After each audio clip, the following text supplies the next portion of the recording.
Thanks for joining us on the CSP Hot Hands 15 Minutes of Flames edition of the podcast. My name is Brett Wiggins, and I get to serve as your host. We know sometimes you don't have a full hour to soak in every moment from our 60 minutes of fire. So we've created a condensed version of highlights for each episode for you to be able to enjoy. Your 15 minutes of flames begin now. Let's do it.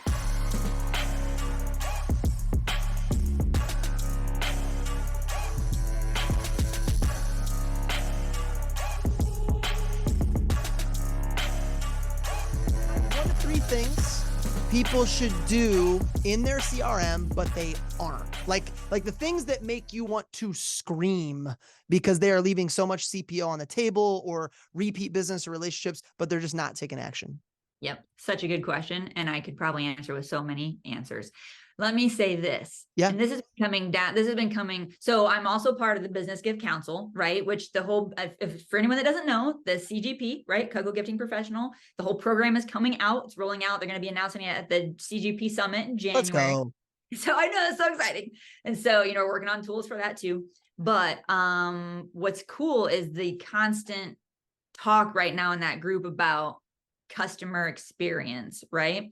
And that's coming actually from pretty high places, like John Rulin's company, right? His partner, all that kind of stuff. So customer experience. So here's why I think that's important, because part of what we're noticing now that we've been doing this for a decade of really generating repeat business is that the better the customer experience is, the more likely, right? The more loyal they are to you, the more likely they are to buy again. Like there was a day where they could only get Cutco from one rep. Like back in the day when I started, they could only get Cutco from one rep. You were the rep. They either bought it from you or they didn't get Cutco. They couldn't go to a store. They couldn't get it online. They didn't call Cutco corporate. They didn't do any of that stuff.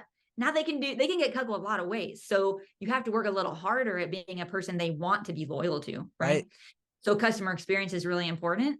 And so the CRM, what's funny about it is there are a lot of people, and this is fine. You can use it any way you want to. There's a lot of people who get the CRM. We load the data in from Cutco Corporate. Every time they process an order, it feeds in after it ships or whatever.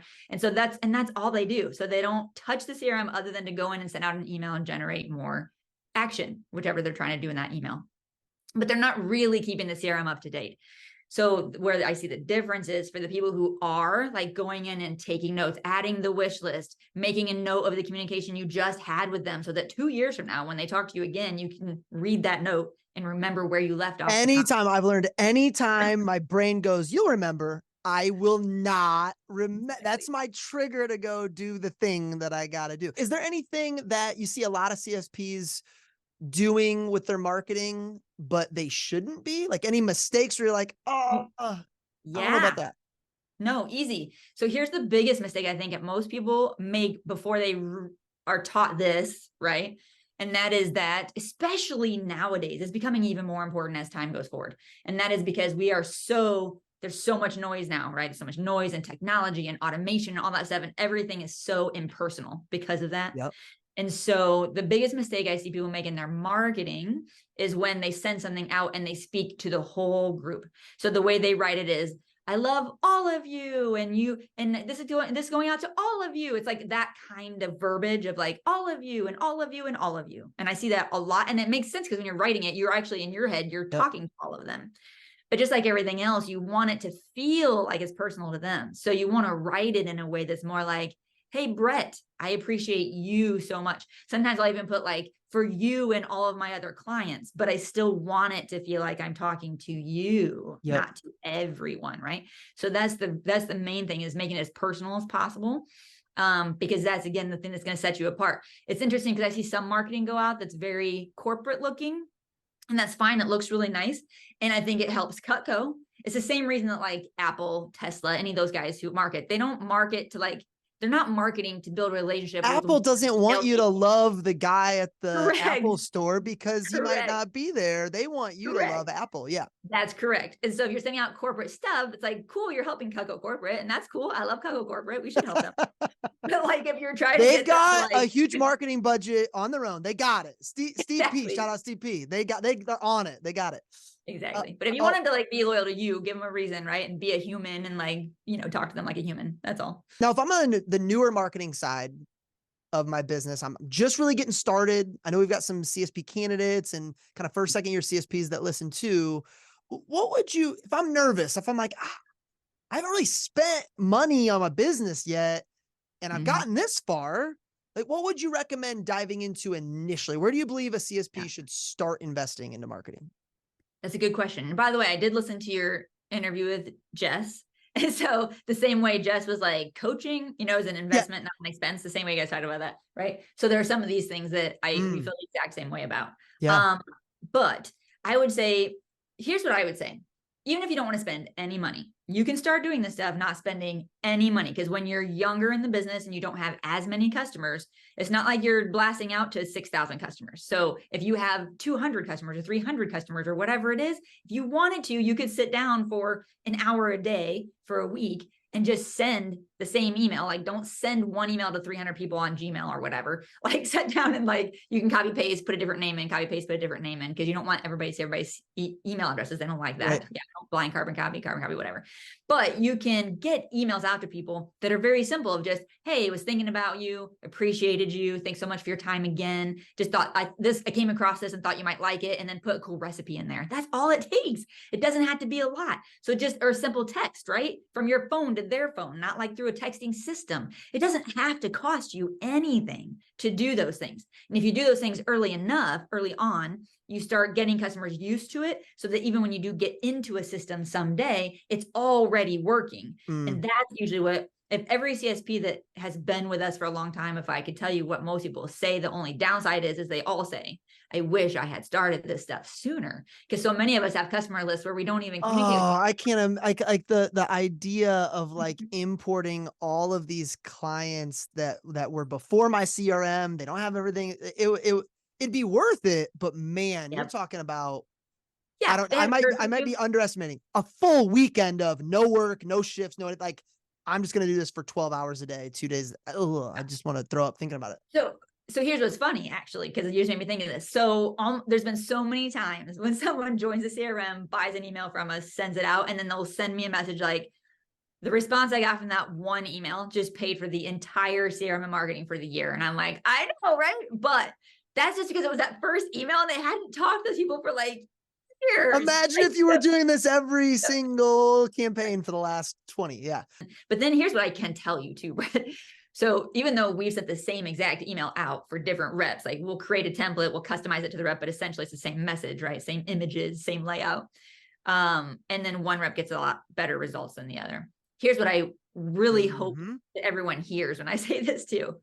Marketing will not solve your problem if the problem is more of a like customer experience, customer service issue.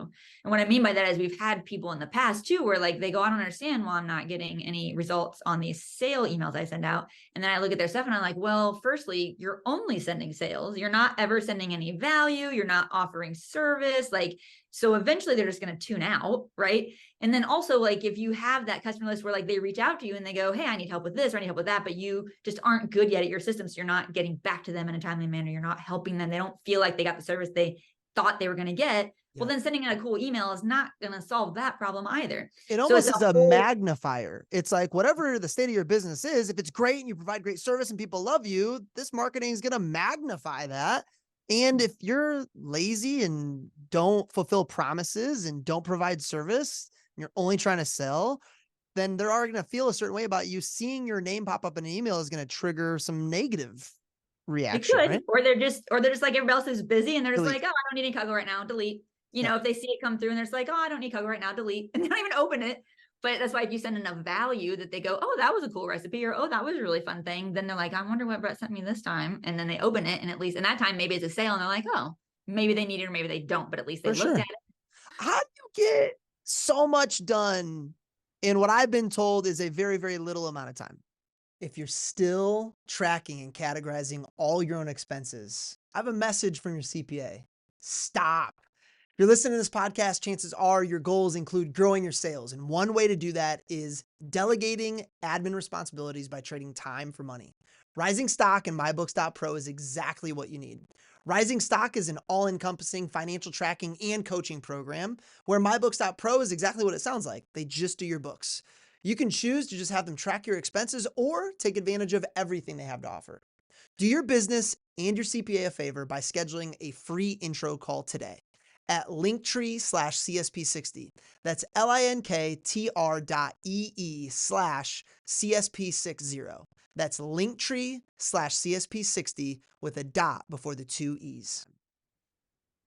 I appreciate the compliment, so thank you. I do feel like I'm a pretty productive person. So, I mean, nothing you probably haven't heard before. So, I use all the same tools people talk about. I use the to-do list to keep track of every single, so here's the little things, right, that I've learned. And some of it I've learned from other people too. I didn't just come up with it, but just the stuff of no matter where I am, if anything comes up where someone's having a conversation with me and I'm like, oh yeah, they asked me to do something. I'm like, cool. Yep. I will get that done. I open up my phone immediately and put it on my to-do list. I do not give my brain even 5 minutes to forget that. I'm like, I just put it on the list now. If I can't do it now, I'm going to put it on the list now and take some sort of action now. Even before, iPhone made text able to be unread, unread. It used to be as soon as you opened it, they were gone. You're like, oh. The worst. At that point, I would send myself an email, go back to that text so that I wouldn't forget it. I was so excited when it came out that we could actually mark them as unread now. That's the best feature they came out with in a while. So it's take action right away. I definitely have my calendar. I do the calendar blocking like everybody else talks about, right? I do all that stuff. I really focus on, as a leader of this team, making sure that one of my first priorities is making sure that anybody else on my team has what they need to get stuff done. Now, this will speak well to the people that you work with, your CSPs who have assistants, because I even have other assistants who call me and go, help me. How do I handle this? This rep is doing this or not doing this or whatever, right? And so I think a big thing is, if you have assistants, for example, it's you have to make sure that one of your priorities is just getting to them what they need to do their job. Because the way I look at it is, if I'm the bottleneck, then everything stops, right? So I have to get them that stuff so that they can do their job, and then I can move on to the other things I want to do afterwards. But that way we're getting more done as a team. So you're, for those with assistants, it's hey, I actually prioritize their to-do list ahead of my to-do list, because that allows me to go, that's taken care of. Now I can focus on these other rocks. Correct. And then you're getting way more done. Because if you are the bottleneck and you're not getting them what they need, now they're stalled, right? Waiting for you, and you're possibly stalled because you're so busy or whatever. Now nothing's getting done. So So that's where and the other thing about it is I'm just very systemized. So I think part of why we are so efficient as a team is because we have so many great systems in place where what takes us probably a couple of minutes to do would take other people a lot longer, but just because we've already put the system in place to make it as easy as possible. And that's really helpful to know as well from a rep standpoint, or from working with an assistant, for a rep standpoint. How do I create some sort of content, email, text, whatever strategy that's going to generate business referrals from my existing client base?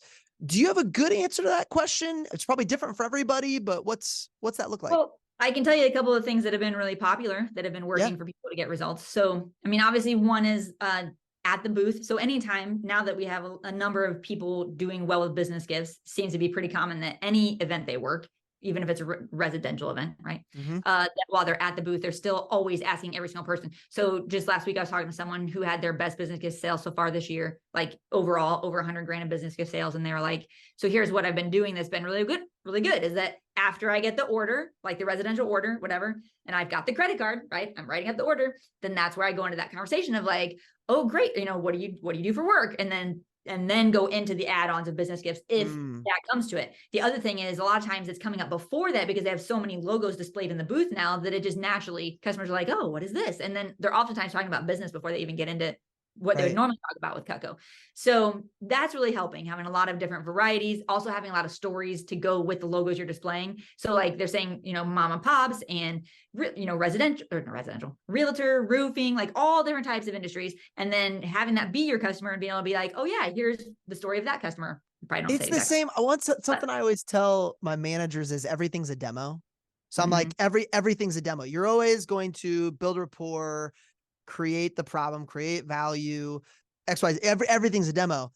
Everything's a demo. How did we get referrals? How did we get residential referrals back in the day? We planted a seed. We showed the sheet of, here's my happy customer list. Here's who all give me 10 referrals. Yeah. The same thing. That's the first thing, right? At the booth, always having the examples, having the stories for the examples, and always asking, what do you do for work? But the second thing is we have had many, many reps who send out an email to every single one of their residential. So like there's an email they'll create or we'll create for them or whatever. That essentially the email is, hey, here's what's cool, program at Cutco, blah, blah, blah, explain it. And then asking for the referral. Who do you know that owns a business? It's, helps make these decisions for a business, or who do you even know that works for a business that you think would enjoy to get Cutco as a gift for themselves because they can recommend us to their managers. And then we can talk to them like how cool it'd be if you could get Cutco from the place you work at, right? So all you have to do is recommend the people that you work with so that we can reach out or whatever. There's been a lot of reps who've gotten a lot of really good amounts of recommendations for business and realtor leads just using an email like that to their residential clients, right? So that's something else that I've seen work really well. Is how do you work with a spouse? Like how do you work with your spouse and, be with your spouse and not like kill each other? I was gonna say the question can't just be how do you work with your spouse? Lots of people do that, but it sounds like you do it successfully. You do it where it feels good. Talk a little bit about that. Yeah, I think I think a few things that help, and some of this just helps with the relationship in general, regardless of whether you're working together. We learned early on, because when we were young and early on in our marriage, we're at 19 years now, but like year 2 or 3 or something, we struggled a little bit, right? Yep. A lot of people know that story because Josh was like, maybe we should get a divorce. I'm like, whoop. Okay, so some step. But here's some things that help. Constant appreciation, right? Professional or personal appreciation of each other, both in person and in public, right? So we definitely try to show appreciation to each other for sure in a lot of different ways. And then also open communication. Doesn't matter how we're feeling. We always now just have the conversation right now and try to come to a conclusion, like a solution that works for both of us. That's really good. That's been helpful. And try to do it without like emotion and being defensive and all that stuff, even though it can be challenging sometimes. Also, I think it helps us that we really focus on our own projects. So we're not trying to both work on the exact same project or whatever. We both like, okay, I'm going to do this, you do this, I'm going to do this, you do this. And then we both have some autonomy. We both have our things that we're not necessarily always overlapping. And that's really good too. And we'll come to each other and go, hey, let me get your opinion on this. Let me get your opinion on that. But we're not being like, we're not telling each other how it has to be done, just sharing ideas and that kind of stuff. And I think that really helps as well. And then the other thing I think that's really good, besides quality time together, like make sure when you're together that because we spend so much time apart that when we are together, we try to like really be present, not be on our phones all the time, like do that kind of stuff. But the other thing that I think was huge actually is that we did the grow stuff together. So like, since I left college, I paid for college on my own selling Cutco. Yay, Cutco. I really appreciate Cutco for all it's done for my life. But even post-college, Josh and I spent a lot of money on like just seminars and programs and like the Tony Robbins stuff and then Brendan Burchard stuff and the Darren Hardy stuff and like all just one day seminars and all the stuff. But we did it together. I think that made a huge difference because I think I've heard spouses talk about how when one goes and they come home and then they're like, oh, and they're all excited. And the other spouse like, whatever, like, I don't get it, So doing those things together, I think also made us a lot closer and made it so we were both growing together, right? With Trent Booth and the Veritas Leadership Group over the last decade has unlocked things within me that I never knew existed until they were coached out of me. If you're listening and you feel stuck or like you have another gear that you're having a hard time getting to, Trent's offering a free intro call to any of our listeners. I love Veritas because it's an amazing combo of mentoring and coaching. I get what I need when I need it most. It's also a flat monthly rate, which is awesome for anyone looking to give it a shot with no contract and no long-term commitment.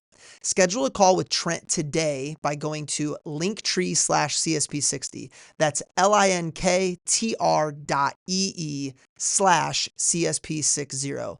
That's linktree/CSP60 with a dot before the 2 E's. Thanks for listening. And for some of you watching, I want to remind you that all resources from today can be found at linktree/CSP60. That's linktr.ee/CSP60. That's linktree/CSP60 with a dot before the EE.